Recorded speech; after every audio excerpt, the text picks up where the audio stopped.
I'm being stalked by my own wife. I know how crazy that sounds, but it's even crazier to be the one going through it. My wife doesn't even like watching horror movies. That's what was so strange about this. It's just so unlike her. But no matter where I go, it seems she follows. She just stares with the same creepy smile. My nightmares are filled with visions of her face. A part of me thinks she needs help, but getting it for her has been an uphill battle. My wife Lynn and I have been together for 6 years and married for 11 months. She's kind, intelligent, and thoughtful. She's always been a no-nonsense type of person. She isn't into anything creepy and has never been into pranks. It's just not her cup of tea. I should also add that she never had any mental health issues. As far as I'm aware, it doesn't run in her family. In the 6 years we've been together, I think I'd have seen some sort of sign. 2 months ago, I was in the kitchen making myself some coffee before work. I took a sip of my coffee as I hurried down the hall towards the front door when I happened to notice Lynn peeking at me from around the corner ahead of me. I could only see her eyes and a strand of her long, dark hair hanging against the wall. I nearly spilled my coffee. "Geez," I said, "you scared the heck out of me." She immediately popped out of view like a little kid that had been caught. I heard her scurry off towards the living room. By the time I got to the front door, she was out of sight. It was really weird and just totally out of character for her. But I also found it kind of funny that she was being more playful and a little less serious. I shouted that I loved her and called her a weirdo. As I shut the door behind me, I heard her laughing. By the time I got home, she was her normal self. Life went on. The next incident happened 3 days later. It was around 2 a.m., and I had woken up to get a drink. I was standing at the kitchen island, jug of OJ in hand. I looked down at the floor and saw my wife's smiling face staring back. She was peeking at me from the other up on the counter and wrapped her arms around my neck. "You creep me out all the time, so I guess we're even," she teased. I told myself she was just trying to be silly, just trying to join me in my love of all things horror. But it still didn't sit right with me. I started seeing her peeking at me more and more. Sometimes she'd be behind the couch or living room curtains. Once she even managed to get inside her grandmother's old trunk that sits at the foot of our bed.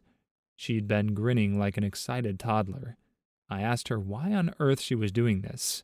She didn't answer, but just slowly closed the lid, shutting herself inside the trunk. I just walked away. I hoped she would tire of this game quickly.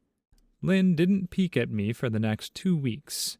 One night, I jokingly said that she must have given up on her spy game. She looked up at me with a small smile and said, "Maybe I've just gotten better at it." After a few weeks without incident, I began to relax. Then, a few days ago, things got so much worse. Lynn left to go to a friend's. I lounged on the couch and played a couple of games. Around 9 p.m., I hopped in the shower. As I was washing the soap from my hair, I slowly opened my eyes and almost had a heart attack. Lynn was peeking from behind the shower curtain, her entire head stretched into the shower. Her dark hair hung against the curtain, dripping with water. Her mouth hung open in a terrible grin, eyes wide and red as if she hadn't blinked in a while. Her makeup ran down her cheeks in 2 black streaks. She looked giddy. I was terrified. After what felt like forever, she slowly pulled her head back out of the shower. I watched her blurry figure through the curtain as she moved backwards towards the door. A second later, the bathroom door slammed shut, hard enough to rattle the mirror. I stayed inside the bathroom for over an hour. Suddenly, I heard a muffled sound. I envisioned Lynn on the other side of the door, giggling at her joke. "This is getting really freaking annoying," I snapped. I waited for her to apologize, but instead I heard a faint moan, then complete silence.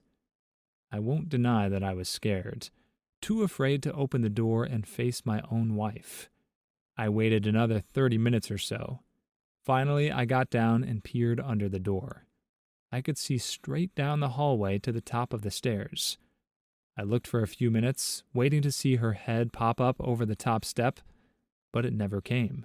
I stood up, my hand hovering over the door. I was about to yank it open when I heard a sound that still makes me feel nauseous when I think about it. A moan, louder than before, but this time I was able to tell where it was coming from. I turned my head to the closet door and locked eyes with my wife. Her eyes were still wide as ever, and her mouth was hanging open in the most grotesque, gaping smile. Her hands were clasped to her chest, body trembling with sheer delight, as if she could barely contain her excitement. A short, raspy moan bubbled up from her throat, deep and raw. I found the ability to pull the bathroom door open and ran as fast as I could down the steps, snagging my keys and phone from the table in the living room before running outside to my car.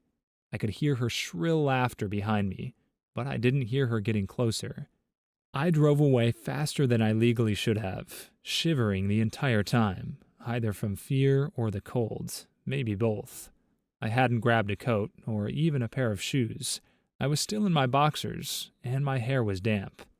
I drove to my brother Chris's house about 40 minutes away. I didn't check my phone until I was safely parked in my brother's driveway.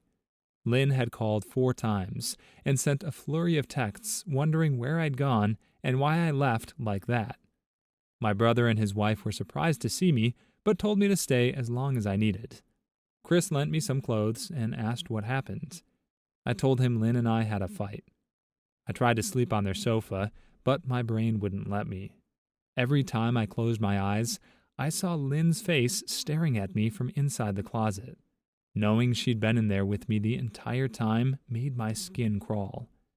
Chris ended up giving me a sleeping pill, so I was able to get a little rest. I woke up just as the sun started to rise. I knew I'd have to call Lynn at some point, but I didn't know what to say. I just wanted my wife back. Her normal, serious self never looked so good to me. I was staring at the ceiling, my heart in my throat, but my eyes drifted away from the ceiling, almost on their own. Her face was pressed against the window beside the couch, staring down at me with that same gaping smile. Drool dribbled down her lips, leaving 2 long streaks down the glass. I didn't know how long she'd been there, but something told me she'd been there quite a while, possibly all night. Anger trumped any fear I felt at that moment. I jumped up and pounded my palm against the glass. "Are you crazy? Just go home," I shouted. She didn't move. If anything, her smile only grew. I could hear Chris and his wife moving around upstairs. As if Lynn could hear them, her head twitched slightly, and she began to close her mouth slowly. Chris called my name from upstairs. I turned to see him and his wife Rebecca hurrying down the steps. When I turned back to the window, Lynn was gone. The only sign she'd been there were 2 streaks of drool dripping down the glass. I tried explaining to Chris and Rebecca. They were skeptical. Who wouldn't be? Chris and I went outside, but there were no footprints in the dirt. He and Rebecca assumed I dreamt the entire episode. I called out of work that day and turned my cell off. I didn't want to face Lynn. I really started to believe something was irreversibly wrong with her. I cried most of the morning. By noon, I figured I was ready to give her one last chance to explain herself. I could at least give her that after 6 years. I turned my phone on and saw the dozens of texts, all from a seemingly concerned wife, all telling me she loved me and wanted me home, how worried she was. Not one addressing the crazy stunt she pulled. Even her texts were different. She normally texted novels just to tell me to pick up a loaf of bread. These were mostly just 3 words or so. I ended up staying with Chris for another night. I didn't wake up yesterday until afternoon. Thankfully, I didn't see Lynn's face. Rebecca made us a sandwich for lunch and asked if our fight could be mended. I still hadn't told her and Chris the full extent of the craziness I had been dealing with. "People change, Ben. Whatever's going on, I'm sure it can be fixed," she said. "I think it's beyond that now," I said. The words stung in my heart. "Lynn loves you," she said. "I've never seen her so upset." It took a full minute for her words to sink in. When they did, I felt dread worming its way through my skin. "You saw her?" I asked. my mouth suddenly dry. Rebecca nodded casually. She stopped by this morning. I didn't see her car, though. Maybe she took an Uber. I asked if she wanted me to wake you, but she said to let you sleep. She looked awful, like she hadn't slept in days. I think you should call her. I sat for a while, trying to figure out what to do. Hadn't I sworn an oath to love and honor her through sickness and in health? Clearly, she was very sick. I knew as her husband I was well within my rights to have her committed. But what if she simply acted normal? She'd obviously been able to fool Rebecca. As long as the doctors didn't find her a danger to herself or others, they'd release her after 72 hours. I felt lost and overwhelmed. So I called her mother. I didn't want to, believe me. Marianne and I were never on the best of terms. We'd never fought, she just wasn't easy to get along with. She gave off this aura like she was permanently on the offensive. I got the feeling she didn't approve of me for her daughter, but I needed to talk to someone who knew Lynn better than I did. If you made it this far in the video, consider liking and subscribing for more videos coming. She answered, already sounding irritated.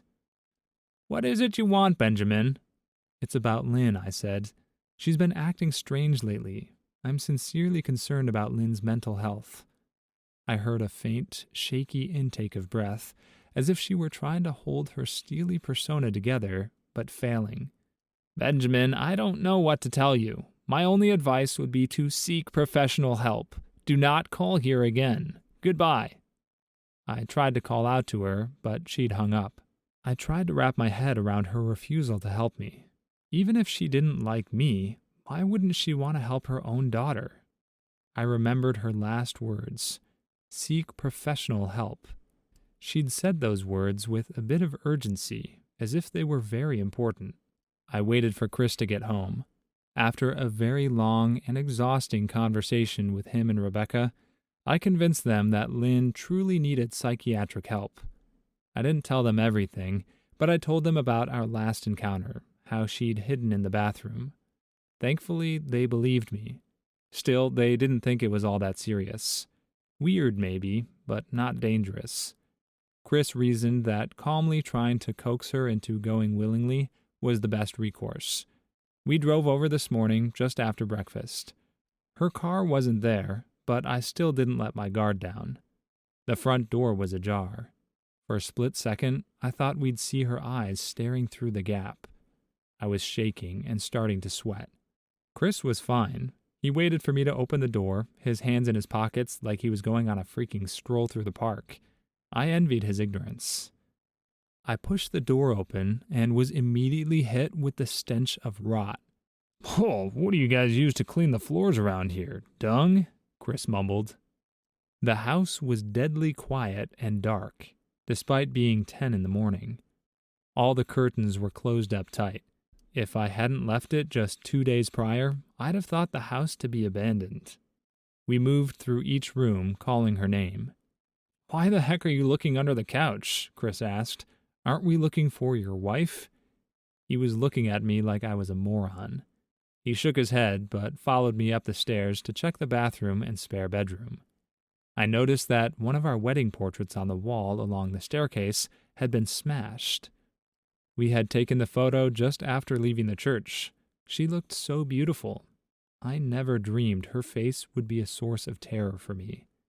We checked the spare bedroom, but it looked completely untouched. I was hesitant to go into the bathroom, but it looked as if it hadn't been touched since the night I left. I don't think she's here, Chris said. Why don't you pack some clothes, and we'll try coming back tomorrow. I nodded and went into our bedroom and shoved some clothes into a duffel bag. When I checked inside our closet, I came across the source of the smell and gagged. Chris took one look and lost all color in his face. Soaking into the rug were at least a dozen eyeballs, all carefully laid out in pairs. Some were as large as a quarter, while others were tiny as a marble. I stared at the eyes she'd collected from small animals and wondered how she'd gotten them. Oh, man, Chris said, gagging. I thought I had it bad with Becca's shoe addiction, but your wife's in here collecting eyeballs. Ben, I think we should go. I grabbed my duffel and shut the closet door on my new nightmare. I tried to tell you she needed help, I said. She needs a freaking exorcist, he said. I can't stand the smell any. His words caught in his throat, and his eyes grew wide. I didn't ask him why. I could feel it. I turned around, my eyes scanning. Under the bed was my wife, curled on her side, watching us with the excitement of a kid on Christmas morning. She held her hands together just under her chin, and they were shaking eagerly. Now that she knew she'd been found, I could hear the quiet noises she was making, a sort of hiccuping sound in her throat, as if the excitement was just too much for her. Everything in me told me to run, but I forced it away. This was my wife.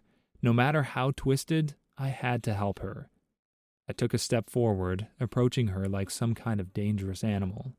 She let a tiny moan escape her wide-open mouth, and I had to resist the urge to run. Her shoulders were starting to quiver.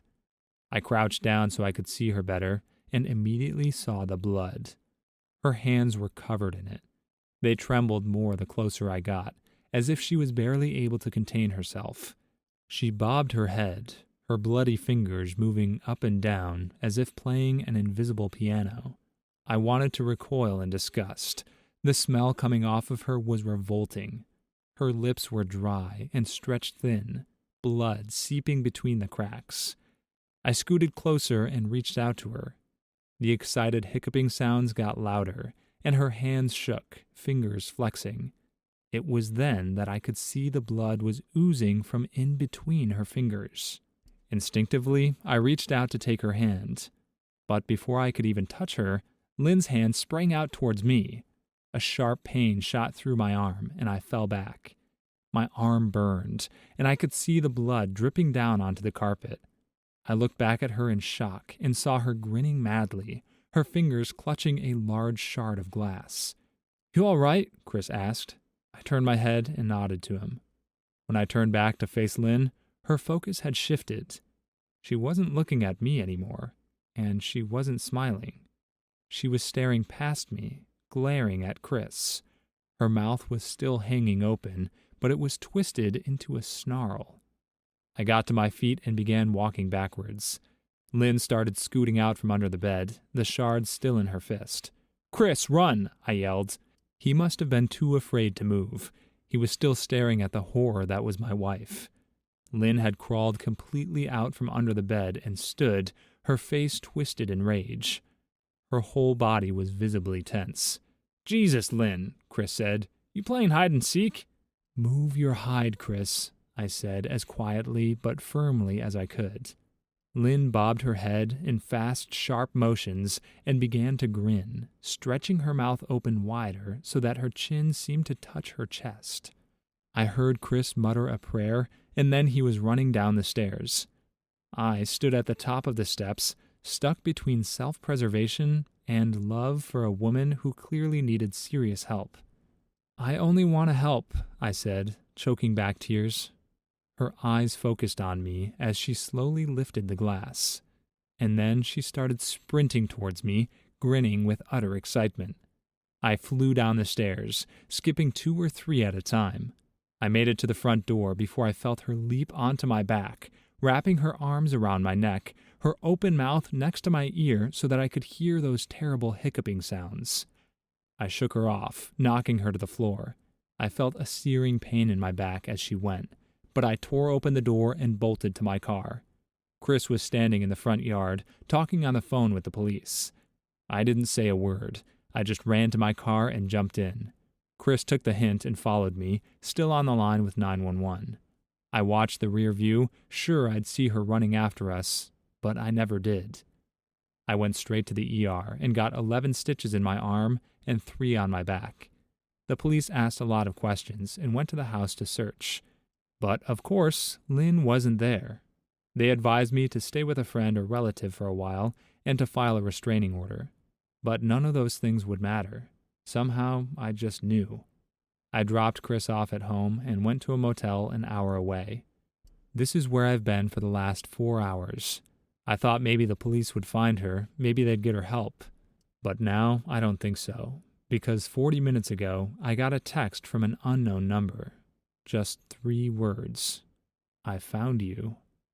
The picture attached was dark and grainy, but I knew instantly what it was. There was no mistaking my wife's eye. My favorite detail in this original poster's story is that he had to open the door when running from his wife. Chris got out first, which means he actively closed the door on Ben. Those are some next-level survival instincts. Don't bother outrunning the psycho, just make sure you run faster than your friends. That said, there are a crazy number of unanswered mysteries here. I know the one we're supposed to focus on is what happened to make Lynn so crazy, but all I can think is, what happened to her car? It just completely disappeared, yet she had no trouble tracking down OP wherever he went? And why did she choose a shard of glass from their wedding photo as her weapon of choice? She doesn't seem hateful toward him, so I have to imagine that's just her way of being romantic. It's a shame he didn't appreciate it more. We've only got a week left in Spooktober, and this is the story to top right now. Even though it's from No Sleep and contains a fair number of over-the-top scenes, it feels in a general way like the kind of thing that could happen. A number of real-life evil people have been thought to suffer from undiagnosed mental health issues. It makes you wonder if you ever really know who you're marrying. Plus, there's the question of whether he'd be the jerk if he had her committed, which is the type of question we love around here. Feel free to give your own thoughts on that in the comments below. Just one good argument for why he'd be the jerk is all I'm asking for.